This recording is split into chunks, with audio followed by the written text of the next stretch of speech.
Yo no soy la que escribe estos poemas.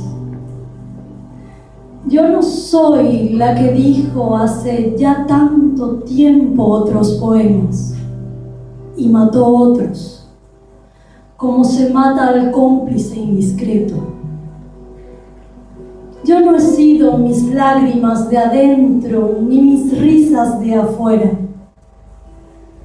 Yo soy la que no estuvo en tantos sitios, la de la huella mínima y sin eco, la que no se bañó en el lago alpino ni besó la cabeza del tigre, la que no se entregó en el pensamiento al hombre más hermoso, supo el logre del héroe invicto o el más feroz bandido.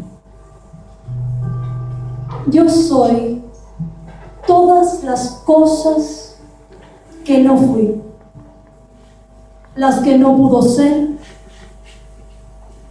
o ser no quise, hasta que para la ocasión fue tarde. La que no dejaron ser, soñé en ser. Viví los años, no viví mi vida, y me hallo en los umbrales del olvido, sin saber el forro de mis años, el sedimento oscuro de mis días. No naufragué en las islas del Circe, ni conversé con los genios de la selva, ni con los ambiguos inquilinos del río. Yo soy total, intacta y virgen, la que no pudo ser. No fue mi culpa. Alguien me debe esa vida, la mía, que no tuve.